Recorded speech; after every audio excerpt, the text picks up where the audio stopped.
Well, it's Friday finally, and tomorrow I'm not working. This other guy is working because I worked last Saturday, so man, I feel happy that I can do taxi pretty much full day. So just delivered the scissor lift, my first delivery of the day. So this is 8 o'clock now here in Calgary. Turn left onto Shaganappi Trail northwest. Now the second machine I have on the deck is a mini excavator. Just probably weighs, I don't know, less than 3,000 pounds. So now I'm heading towards my second drop, and then I have 2 pickups after that. So yesterday I was laughing my head off. A guy emails me asking for my advice about what kind of truck and trailer to buy, and he says he works for a construction company driving a concrete truck, and he makes over $40 an hour. And so I said, wait, so what? You're making $40 freaking an hour. Why are you thinking about buying a truck? And he says, well, because the hours are crazy. Even though he sounds like a young guy, but he says the hours are crazy, especially in the summer, and you work every Saturday. So he heard that, you know, if you own and operate, like if you buy your own truck, you can clear $15,000-$20,000, and you can be whole whenever you want.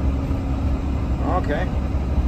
Well, I don't remember clearing 15,000-20,000. I think it was more like 10,000. But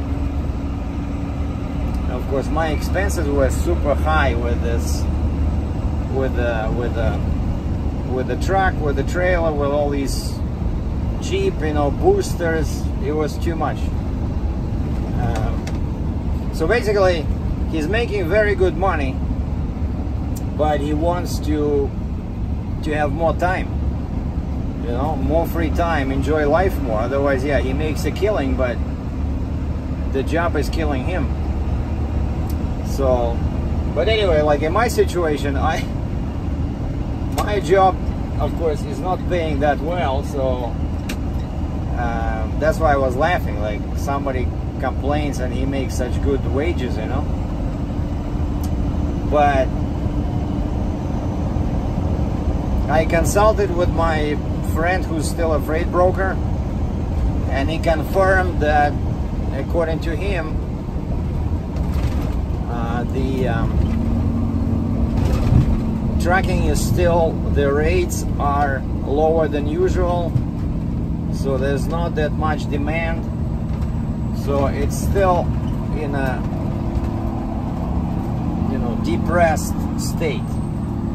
And so according to my friend, now is not a good time to buy a truck. And actually, and if you remember, that was one of my ideas of how to get out of this hole I dug myself into.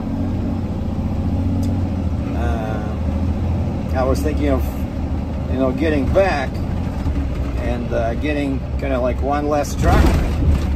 But now I'm really scared, you know, when you sell your apartment or your home, right, your principal residence, US and Canada, the same rule, there's no income tax, right? But when you sell a truck, your business vehicle, like semi-truck, right, you have to declare that, like the profit you made on the sale, you have to declare that as income, you know, because my truck was on a capital lease. So I couldn't declare depreciation, but instead I was deducting all lease payments every month. I was deducting from my income, which is perfectly legitimate. But then, as an exchange, there's no depreciation. And so let's say I owed 80,000 for the truck, but I sold it for 160,000. Let's just say, right? So that leaves me $80,000, which I have to show as profit, because basically I was not the owner of the truck, right? So Basically, the guy just paid me kind of like a commission for the sale, you know, the buyer, and then he paid off my contract with the financial company. So I'm not the owner. The financial company was the owner. And so you have to declare all that as income. And nobody, as far as I know, in Canada, there's no financing. They don't want to give you you know, a truck that costs nowadays probably, you know, $275,000, $300,000, and have your name on the registration or the title, as they call it in the States, right? And so all these banks, like, and I had 3 trucks, right? And each time it was the same story. They say, no, we don't do financing, we only do capital lease. And what that means is that the financial company wants to be the owner of your truck. And so like in Canada, we have this ownership, right? The title, and it has 2 parts. One is on the left side, it shows the vehicle, and then it shows the owner of the vehicle. And on the right side, it shows the plate, and it shows who's the owner of the plate. So when you deal with a capital lease, on the left side, the owner of the vehicle is the financial company. And on the right side, the plate owner is me. So all I own is the plate.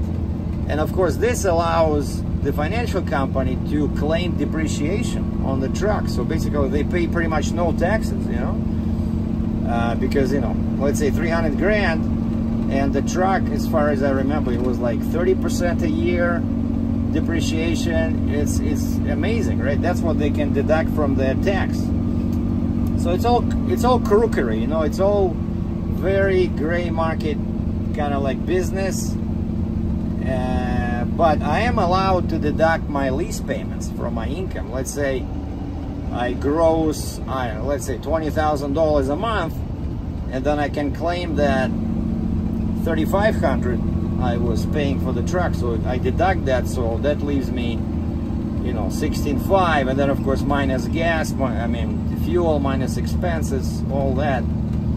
But yeah, I remember I never made much money, you know. It was more about fun, life on the road. Honestly, I made more money from YouTube.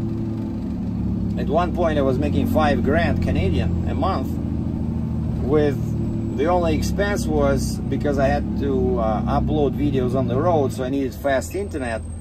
I spent probably $500 in cell phone bills because I used my phone as a hotspot. So so that's $60,000 a year. But of course, it was not every month. It was fluctuate. Like one month can be $2,000, another month can be $5,000, then $3,000, but Canadian funds, of course. But again, YouTube was much more profitable because there was hardly any expenses. All I had my GoPro or my phone, you know.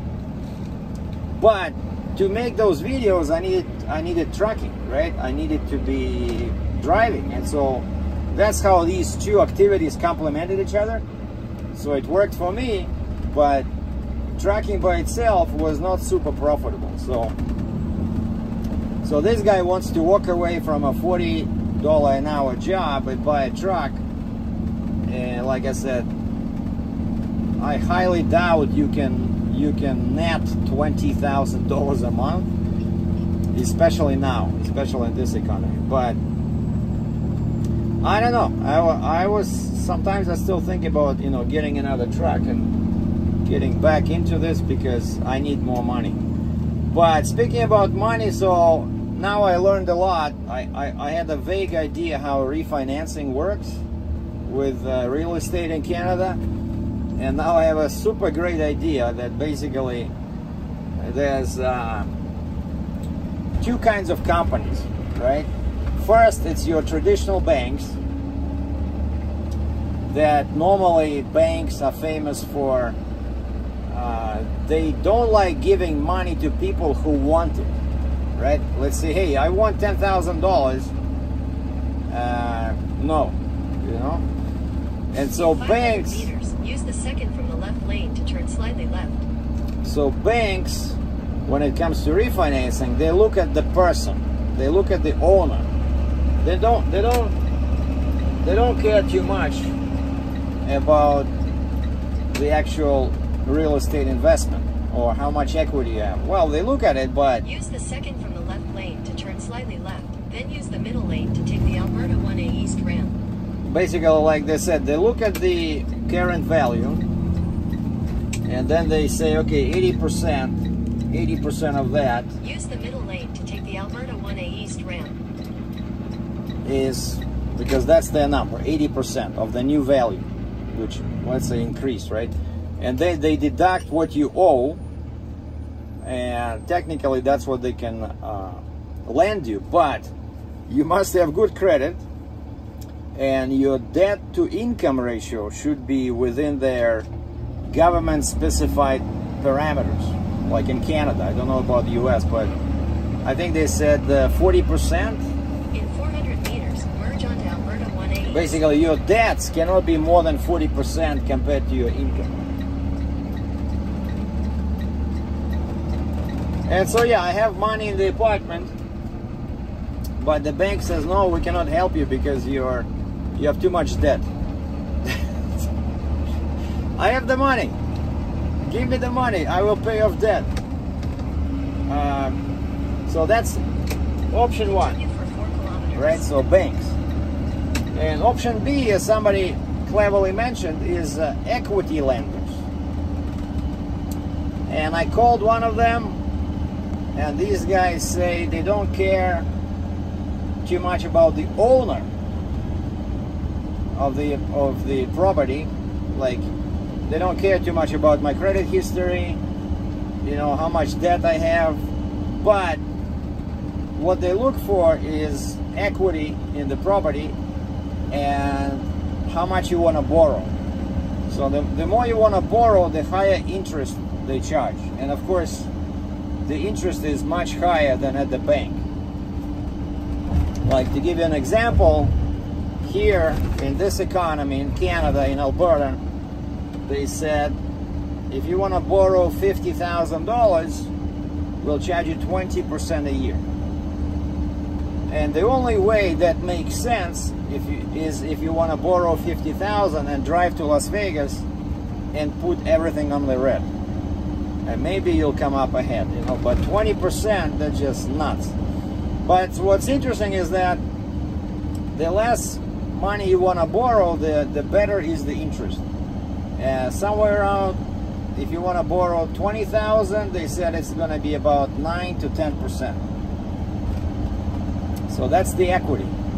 So basically, you cannot borrow, like I was hoping, you know, like $100,000, because banks don't like you when you need the money. Because, like, why do you need the money? Because you have debt, right? And equity lenders, yeah, they can give you $100,000, but it's crazy expensive. It's more like, I think equity lending, I was of course joking about Las Vegas, but it's for something where, let's say, you know for sure that you're gonna make the money. I don't know, you got a tip, you got an insider tip that some stock is gonna go through the roof, right? And so you go to these equity lenders, these mafia guys, and you say, okay, give me $100,000 at 40% a year. And then you buy the stock, you sell it, you make $2 million, and you pay back the equity lender. Everybody's happy, right? But yeah, they charge too much. But anyway, so I'm driving and thinking. Oh, and this guy says, by the way, do you want me to? The guy with the cement truck, he says, you want me to tell you when the company has openings? And I said no, because yeah, the salary is great, but you know, in my age, I want to enjoy life. You know, I don't want to work 12 hours a day, because I remember when I was in construction, 6 a.m. to 6 p.m. with half an hour break. You know, they're just nuts. It's very depressing. Very depressing. There's no life, you know. I don't want to do that. In 300 meters, continue straight to stay on Crowchild Trail Northwest. So basically, I'm driving and I'm thinking about my options, but I'm still happy with the investment. Continue straight to stay on Crowchild Trail Northwest. With this small apartment, I wish I had more money. I would buy 2 or 3 of these. So Continue on Fairchild Trail northwest for 1 kilometer. So we'll see. Captain Sergei is thinking. The gray matter is moving.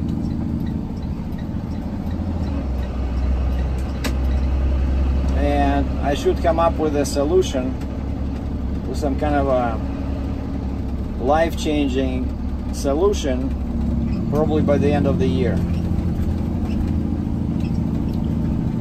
So hopefully, and the prices keep rising again because rental properties are in short supply in Calgary. There's a lot of immigration coming to here, and most people, what do they rent? They don't rent houses, right? They rent apartments, and that's what I have. I have an apartment, which is a perfect. 400 meters, turn right onto 5th Avenue Northwest. Which is a perfect rental property, and so I'm pretty sure that prices will continue growing. But anyway, what's funny is that I find it funny that a guy wants to pay off debt, and he has equity in his home, right? And the bank says, yeah, we see the equity, but you have debt, which is not within the parameters of this government regulations, right? So we cannot give you the money. So basically, in order for them to give me the money, they don't want me to have debt. Then why do I need the money in the first place, right? They say your income is too low. Yeah, no shit, Sherlock. You know, if my income was high, why would I need the money, right? I wouldn't have this. And then the last thing, out of curiosity, I asked them, I said, okay, how much income do I have to show a year in order for you to lend me the money? And they say, well, somewhere around $100,000 a year. Making $100,000 a year, I would just say, F you, you know, and go to Jamaica for a winter. I don't know, for a big vacation. Why would I need the bank to lend me the money? Like, these guys, they're like nuts, you know? So anyway, I just did my, you see that blue thing in the back there? So I have that small scissor lift, and then in the back I have a zero turn scissor lift. It's like very useful in many situations where it's super tight, because this thing has a joystick and it can spin. Well, I worked until 5 today at work, so long day, and I decided to ride my bike to work. 7 kilometers in the morning and then 7 back in the evening. Of course, I was all wet, but today's Friday, so I figured, hey, you know, Fridays are usually dead for taxi work, but I decided I clean up the car. It looks all nice and shiny in there. Like, I really love, you know, my interior inside here. So I clean it up, and most people say they like the smell.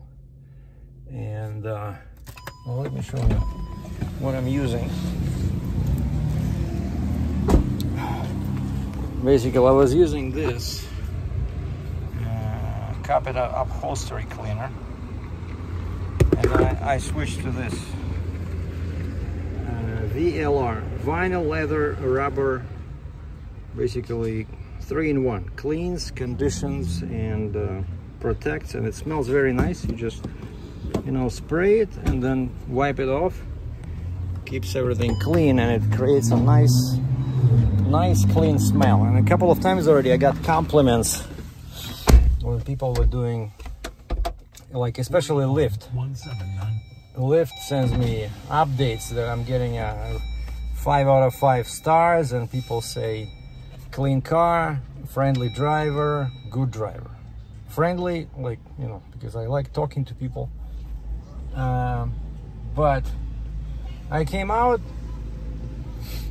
you know, all nicely dressed. You see, all black socks, black sneakers, my Costa Rica black pants. These actually, they look good, but they're very thin, very great for this kind of weather.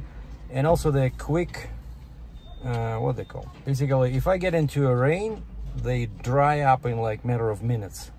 It's special synthetic. I bought 3 or 4 of these for Costa Rica when I thought I'd be going on a trip in 22, like to do some photography. Never happened. Now I feel sorry. It was about 5,000 US. That would be now some memories, you know, but everything is in the future, right? But anyway, I came out, started my apps, Uber and Lyft, and Uber was dead. Shows my area is like $1 sign instead of 2 or 3, like very poor earnings capacity here.